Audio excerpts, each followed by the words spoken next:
नमस्कार, स्वागत है आपका हॉर्नबिल टीवी भारत पर। आइए देखते हैं अब तक की खबरें।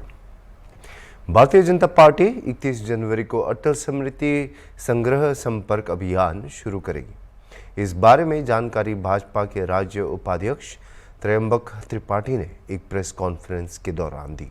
उन्होंने बताया कि इस अभियान के तहत भाजपा कार्यकर्ता लखनऊ में उन व्यक्तियों की पहचान करेंगे जिनके पास पूर्व प्रधानमंत्री अटल बिहारी वाजपेयी से संबंधित कोई दस्तावेज है।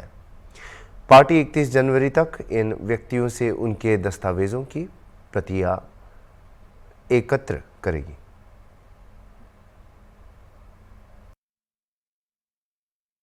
है कि यह वर्ष भारत रत्न, देश के गौरव, पूर्व प्रधानमंत्री श्रद्धेय अटल बिहारी वाजपेयी जी के जन्म शताब्दी वर्ष के रूप में मनाया जाएगा।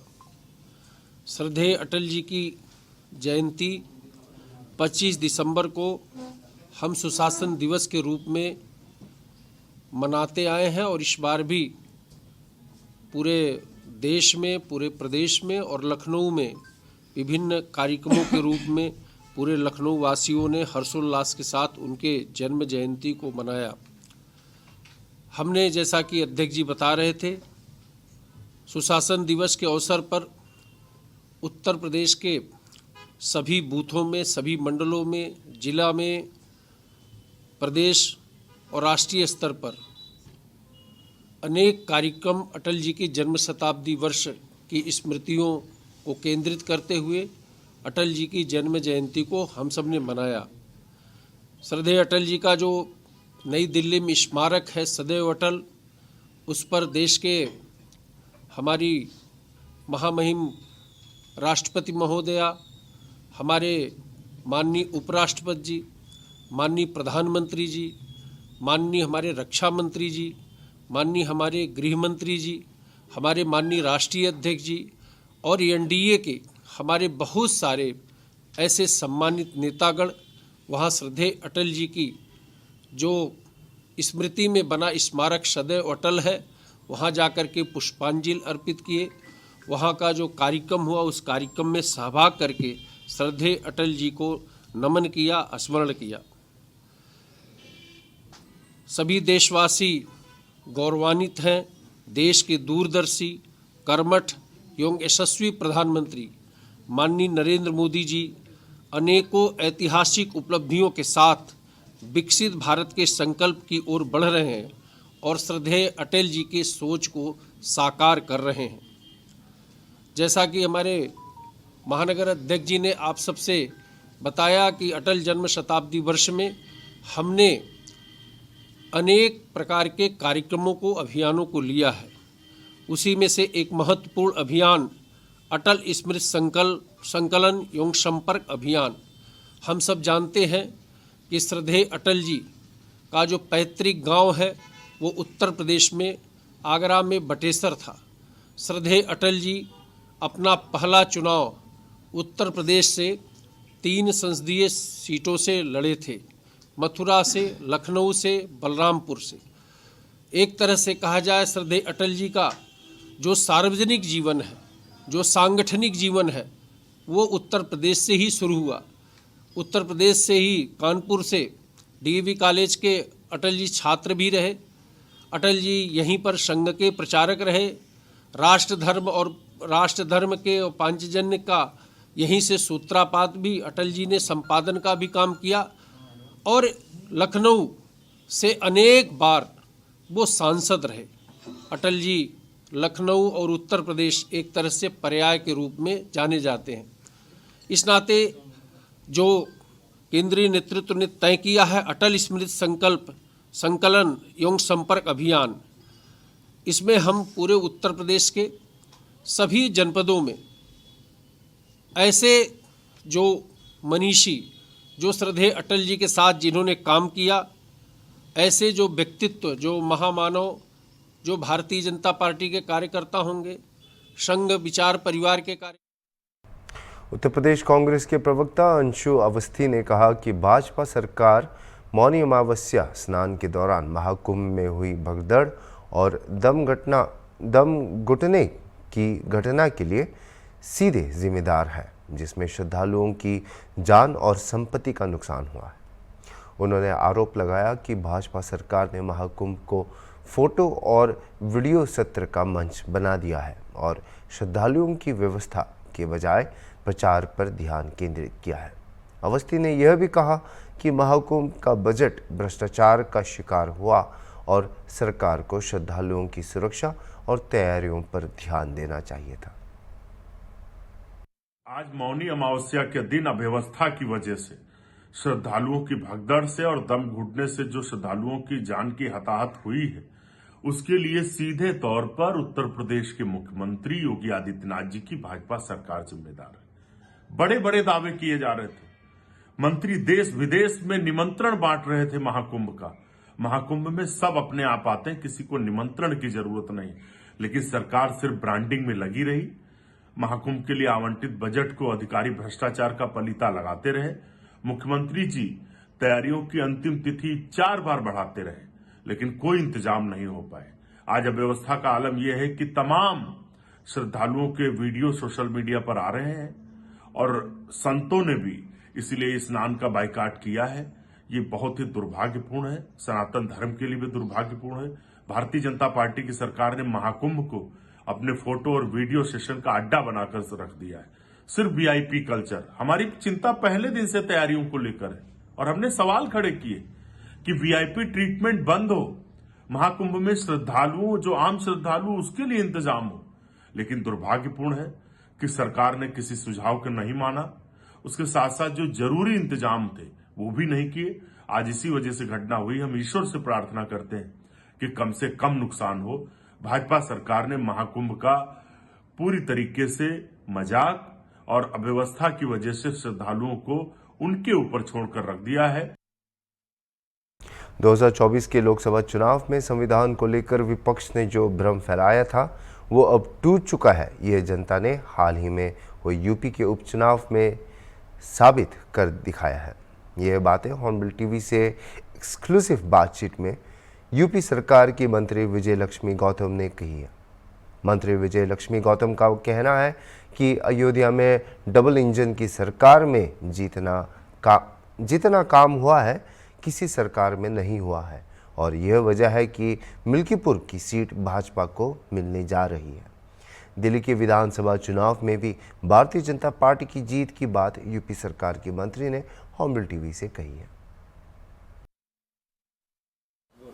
उत्तर प्रदेश सरकार की मंत्री विजय लक्ष्मी गौतम जी हमारे साथ हैं, मुझसे बात करेंगे। मैम, मिल्कीपुर का चुनाव होने जा रहा है। जिस तरह से बाई इलेक्शन आपने जीता था, जो अभी हुआ है, क्या लगता है मिल्कीपुर चुनाव जो होगा, बाई इलेक्शन वहाँ पे हो रहा है, कितनी प्रतिष्ठा की सीट है? क्योंकि भारतीय जनता पार्टी कह रही कि हम सीट जीतेंगे। जो भ्रम था अम्बेडकर जी के नाम पे फैलाया गया था, संविधान के नाम पे फैलाया गया था, वो भ्रम जनता में टूट गया है। तो क्या लगता है वाकई में मिल्कीपुर सीट भारतीय जनता पार्टी के खाते में आएगी कि समाजवादी पार्टी के खाते में जाएगी? मिल्कीपुर सीट निश्चित रूप से भारतीय जनता पार्टी जीतेगी, क्योंकि भारतीय जनता पार्टी के कथनी और करनी में अंतर नहीं है। और सरकार आज हमारी 10 साल से है और 10 साल से लगातार हमने उन योजनाओं को, कल्याणकारी योजनाओं को ला करके ज़मीन पे उतार के दिखाया है और अयोध्या का विकास करके दिखाया है कि अयोध्या किस तरह की होनी चाहिए। जो राम राज की कल्पना संकल्पना हम कभी सोचते थे, वो सारी चीज़ें आज राम राज की तरह जो है अयोध्या में पूर्ण की गई है। और मिल्कीपुर की जनता भी जानती है कि संविधान के नाम पर किताबें दिखा दिखा के गुमराह किया गया, जबकि इनके हाथ में इतने लंबे वर्षों तक सत्ता रही है और कभी भी अयोध्या के हितों के बारे में या अयोध्या के जनता के हितों के बारे में कभी नहीं सोचा। और भारतीय जनता पार्टी अपने इन 7 वर्षों में 8 वर्षों में आपको काम कर, उत्तर प्रदेश की सरकार ने वो काम करके दिखाए हैं और केंद्र सरकार ने भी वो काम करके दिखाए हैं जो कभी कल्पना भी नहीं हुआ था अयोध्या की जनता को कि ऐसा भी हो जाएगी अयोध्या। तो आज अयोध्या के विकास के नाम पर हम जनता के, हमारे कोई प्रतिष्ठा नहीं है, विकास हमने किया है। और निश्चित रूप से जनता ये जानती है कि अगर कोई विकास किया है तो ये डबल इंजन की सरकार ने किया है और निश्चित रूप से डबल इंजन की सरकार को वोट देकर के मिल्कीपुर सीट को जो है हमें जिताएगी। मैम, आपने कहा कि विकास किया है अयोध्या में। विकास तो हुआ था और श्री राम भी वहाँ पे विराजमान हो चुके हैं, उसके बावजूद भी 2024 का चुनाव होता है तो क्यों डिफीट आती है वहाँ पे मिलती है? आखिर क्या था? क्योंकि प्रभु श्री राम वहाँ पे आए, इसके बाद विकास से जुड़ी कई योजनाएं पे वहाँ पे काम किया गया और विकास हुआ, चौतरफा विकास हुआ, लेकिन फिर भी अयोध्या की जनता ने क्यों आखिर नकार दिया था 2024 के चुनाव में? नहीं, अयोध्या की जनता ने नकारा नहीं था कुछ, वो ये जनता का वोट है और जनता का आशीर्वाद है, ठीक है। तो वो जनता ने आशीर्वाद देने में कोई कोताही नहीं बरती थी, लेकिन कुछ लोग उसमें लग लग के लगातार गुमराह कर रहे थे कि सीधा केंद्र से 8500 रुपया हर गरीब के खाते में आएगा, और इस तरह की चीज़ें कह कह के लोग बरगलाने में कामयाब हुए थे। जनता जान रही है अब कि ये बरगलाने वाली बात थी, बाबा साहब के नाम पर बरगलाने वाली बात थी, ये 8500 वाली बात, ये खटाखट भेजेंगे वाली बात थी।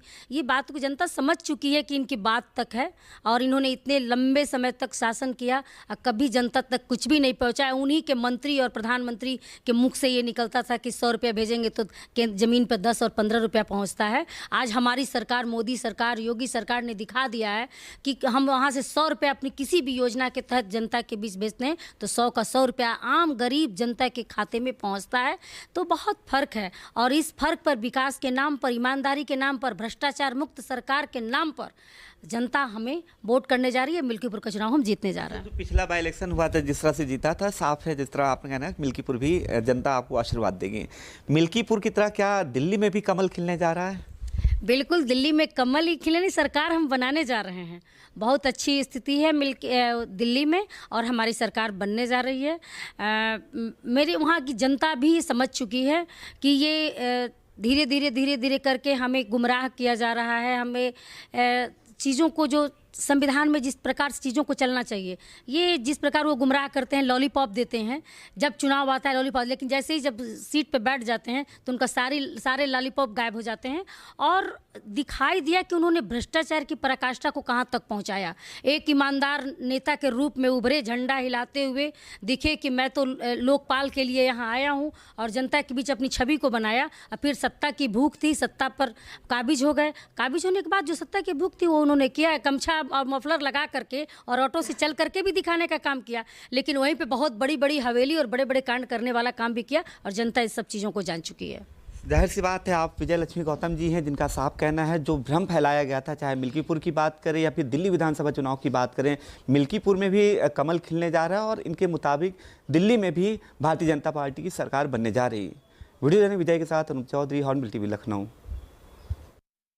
भारत सरकार और संस्कृति मंत्रालय के सहयोग से लखनऊ के आंचलिक विज्ञान केंद्र में अगस्त्या के संचालन में आज सिनॉप्सिस द्वारा अन्वेषा कार्यक्रम की शुरुआत हुई। बता दें, कई राज्यों में काम कर रही संस्था अगस्त्या लगातार विज्ञान के प्रति बच्चों को जागरूक और प्रोत्साहित करती है। विज्ञान के महत्व से जीवन में कैसे आगे बढ़ा जाए, इसको लेकर भी संस्था लगातार प्रयास कर रही है। आइए नजर डालते हैं इस विशेष रिपोर्ट पर। सर, आज जो अगस्त्या द्वारा कार्यक्रम हो रहा है, इस पे क्या कहना चाहेंगे?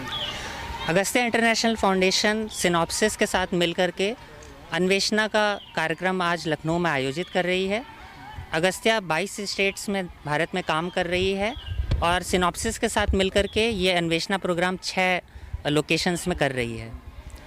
कितने बच्चे इसमें शामिल हो रहे हैं? इसमें करीब 50 से ज़्यादा बच्चे लखनऊ, बनारस, आगरा, ग्वालियर इन स्टेट से शामिल हो रहे हैं। इसके साथ साथ कानपुर के भी कुछ बच्चे शामिल हैं। तो इस कार्यक्रम के माध्यम से क्या मैसेज होगा? ये कार्यक्रम जो है, ये हायर एजुकेशन और स्कूल एजुकेशन के बीच के गैप को कम करने की एक मुहिम है, जिसमें इंजीनियरिंग कॉलेज के बच्चे स्कूल स्टूडेंट्स के बच्चों को अपने प्रोजेक्ट वर्क में मेंटर करते हैं, और उनको साइंस, टेक्नोलॉजी, इंजीनियरिंग, मैथमेटिक्स इसमें अपने करियर को ले जाने की तरफ उनको मोटिवेट करते हैं। मेरा नाम आलोक द्विवेदी है, और मैं अगस्त्या इंटरनेशनल फाउंडेशन में एज अ प्रोग्राम मैनेजर जुड़ा हुआ हूँ। लखनऊ के इंटरनेशनल बुद्धिस्ट इंस्टीट्यूट में bridge business chamber industry federation के यूपी चैप्टर ने स्वागत समारोह आयोजित किया। इस कार्यक्रम में उद्योग से संबंधित विभिन्न मुद्दों पर चर्चा की गई। संगठन के संस्थापक पी टेकवानी ने अपनी अफ्रीका में 25 साल की यात्रा साझा की और भारत में व्यापार के अवसरों पर प्रकाश डाला। कार्यक्रम का उद्घाटन पी टेकवानी, यूपी चैप्टर के चेयरमैन और सेवानिवृत्त IAS डॉक्टर राधेश्याम मिश्रा, राष्ट्रीय समन्वयक डॉक्टर पूजा कश्यप और विशेष अतिथि स्वतंत्र प्रभार राज्य मंत्री नटवर गोयल ने दीप जलाकर किया। मुख्य अतिथि प्रांजल यादव ने MSME के लिए सरकार की योजनाओं के बारे में बताया, जबकि नटवर गोयल ने यूपी में व्यापार और निवेश को बढ़ावा देने के लिए योगी सरकार द्वारा किए गए कार्यों पर जोर दिया। प्रोग्राम हो रहा है, इस प्रोग्राम के पीछे का मकसद क्या है? क्योंकि अभी साउथ अफ्रीका में जो बिजनेस कर रहे हैं पिछले 25 सालों से अपना एक्सपीरियंस शेयर कर रहे थे और कह रहे थे कि अफ्रीका में बिजनेस की बहुत संभावना है। क्या कंपेयरिंग मानते हैं इंडिया और यूपी से और अफ्रीका में? देखिए, अभी आकर के जब मैंने देखा तो अपने परम मित्र हैं श्री राधेश्याम जी, डॉक्टर राधेश्याम जी IAS अभी रिटायर हुए हैं। उनको ये जिम्मेदारी उत्तर प्रदेश की इन्होंने दिया है कि आपस में एक कोलैबोरेशन करके काम किया जाए, कि एक ब्रिज नाम दिया है इन्होंने। इनका मकसद ये है कि किस तरीके से भारत में बहुत सारे ऐसे हमारे पास खाद्य पदार्थ से ले करके मशीनरी से लेके बहुत सी ऐसी चीज़ें जो कि हम एक्सपोर्ट भी कर सकते हैं, और इनका ये कहना है कि वहाँ भी बहुत सी ऐसी चीज़ें जिसको हम इंपोर्ट भी कर सकते हैं। तो इससे मेन मकसद क्या है कि हम किस तरीके से एक दूसरे के साथ व्यापार का रिश्ता बढ़ा सकते हैं। और जैसे कि अभी हम बताया कि चूँकि MSME के श्री पंजाल यादव जी को बतौर चीफ गेस्ट भी आना था, अभी पहुंच रहे होंगे। मेन मकसद है कि ज़्यादा से ज़्यादा लोगों को रोज़गार देना, लोगों को जोड़ना और एक दूसरे को वहाँ की जानकारी प्रदान करना, ये इसका। तो क्या ऐसा होगा कि क्या अफ्रीका से निवेश भी लाएंगे, क्या कुछ ऐसा भी मतलब होगा? देखिए, ऐसा है, जब रिश्ते जुड़ते हैं तो सब कुछ अच्छा होता है। अभी क्या है कि न हम उनको बहुत ज़्यादा जब समझ पाए न वो समझ पाए। जब हम लोग एक टेबल पर बैठेंगे तो एक दूसरे को समझते हैं तो मुझे लगता है कि हम उन्हें क्या बेच सकते हैं और उनसे क्या हम खरीद सकते हैं। तो निश्चित तौर पे हमारा भी मकसद यही है, जैसे मैं लघु उद्योग में वाइस चेयरमैन हूँ, मेरा भी मकसद यही है कि ज़्यादा से ज़्यादा लोगों को रोज़गार दिया जाए, ज़्यादा से ज़्यादा युवाओं को व्यापार दिया जाए, काम दिया जाए, नौकरियां दिया जाए।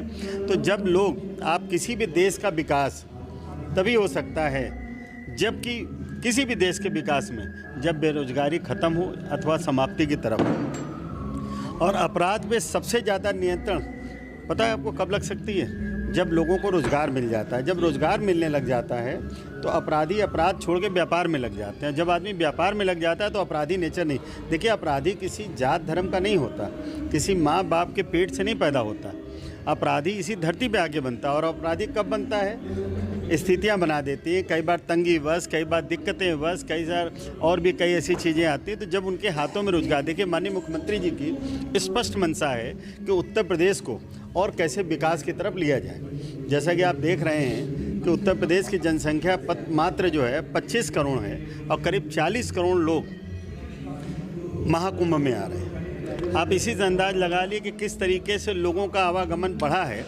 और जब से माननीय योगी जी मुख्यमंत्री बने हैं, आप सबसे अच्छी बात है कि उत्तर प्रदेश से या तो अपराधी परमानेंट गायब हो गया या प्रदेश छोड़ के गायब हो गया। तो कहीं ना कहीं ये इसके लिए अगर पूरा श्रेय किसी को जाता है तो शुद्ध रूप से अगर जाता है तो माननीय मुख्यमंत्री से योगी जी को जाता है। अभी आपने कहा महाकुंभ को लेकर बात की, कल अमावस्या है, मौनी अमावस्या है, कल करोड़ों लोग वहाँ पे आएंगे। क्या कहना चाहेंगे मौनी अमावस्या के बारे में? देखिए, ये एक ऐसा महाकुंभ, महाअमृत एक ऐसी चीज़ है जो कि हम लोगों के लिए एक बहुत ही, अब आज के बाद ये चीज़ें आपको कहाँ मिलेगी? देखिए, गंगा बहुत मिलेंगी। गंगा देखिए दो बातें हैं, एक हम लोग गंगा को अगर इस दृष्टि से लेते हैं कि हम अमृत का पान कर रहे हैं और एक बहता पानी ले रहे हैं, तो दोनों हमारी समझ की बात है। तो हम कितना बेहतर सोच सकते हैं ये हमारा। अभी के लिए इतना ही, और खबरों के लिए आप देखते रहिए हॉर्नबिल TV।